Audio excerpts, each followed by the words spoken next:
Assalamualaikum warahmatullahi wabarakatuh. Hello everyone, welcome to SMK Negeri 1 Karangdadap. SMK Negeri 1 Karangdadap is one of vocational school in Pekalongan Regency, located on Jalan Raya Kedung Kebu, nomor 6, Pejaten. So friend, do you know yet what's major order of SMK Negeri 1 Karangdadap?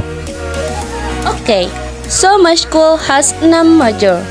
The first major is TKRO, Teknik Kendaraan Ringan Otomotif.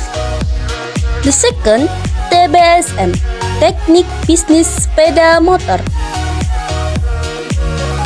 The third, TPFL, Teknik Pengelasan dan Fabrikasi Logam. The fourth, TK, Teknik Kelistrikan. 5. TB, Tata Busana. And the last, MPLB. MPLB stands for Manajemen Perkantoran dan Layanan Bisnis or Office Management and Business Service. Okay, so previously I have introduced the school and the majors, and now I will introduce myself. My name is Little Isnaini, and I myself is a student of MPLB major. In this chapter, I will learn about managing, one of which is the office communication chapter, which includes office communication function, office communication, from of office communication. The last is effective office communication.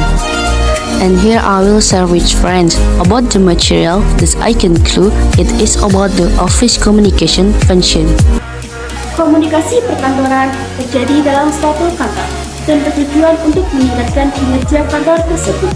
Dengan berkomunikasi, maka akan mengantarkan terbentuknya kesatuan sistem dari bagian-bagian yang saling bergantung, serta terciptanya pola hubungan tata kerja. 4 fungsi komunikasi, yaitu komunikasi sosial, komunikasi ekspresif, komunikasi ritual, serta komunikasi instrumental. Komunikasi menjadi kebutuhan dasar setiap manusia.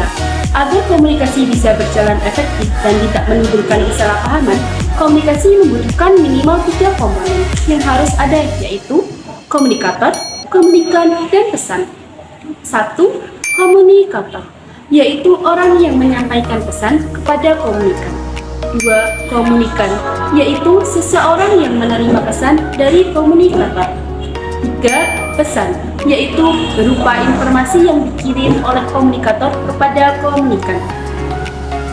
Proses terjadinya nanti komunikan harus memahami pesan yang disampaikan komunikator. Kemudian komunikan menanggapi pesan tersebut. Di sini, peran komunikan akan menjadi komunikator.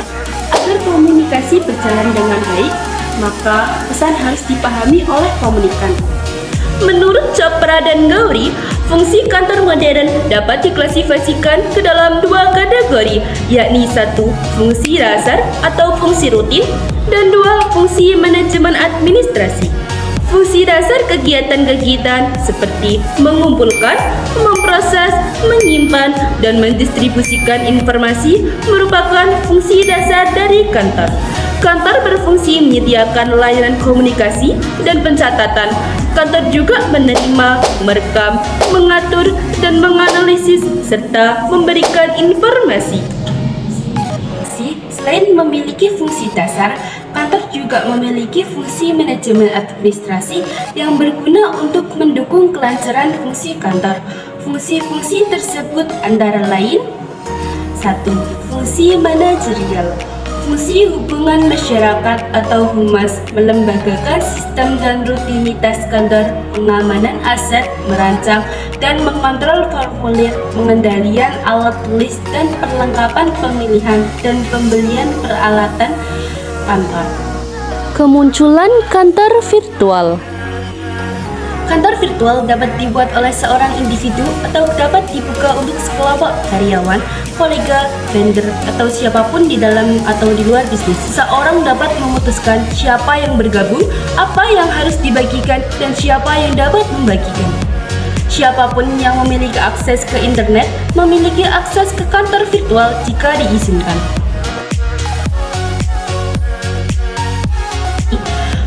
Manusia dapat mengontrol lingkungannya dengan komunikasi kantor yang dilakukan secara langsung dapat berfungsi mengontrol lingkungannya.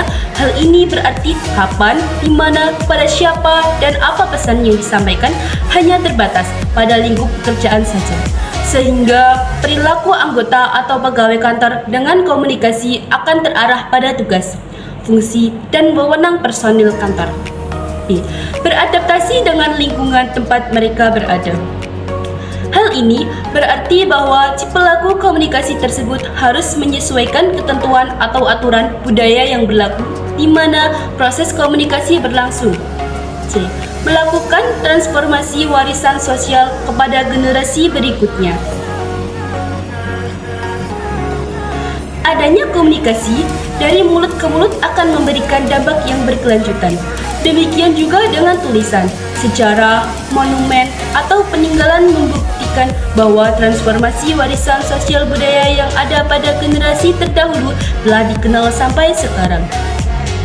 Setelah memahami bahwa proses komunikasi dapat memberi pengaruh terhadap perilaku orang atau kelompok, maka secara tidak langsung apabila komunikasi terus dilakukan dengan baik akan membawa dampak terhadap transformasi budaya dari generasi ke generasi berikutnya.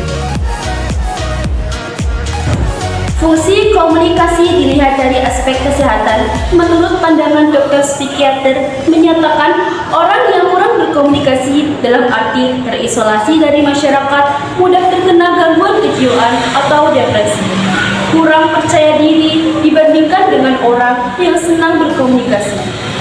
Dari pemahaman di atas, fungsi komunikasi dapat disimpulkan sebagai berikut. A. Fungsi kendali.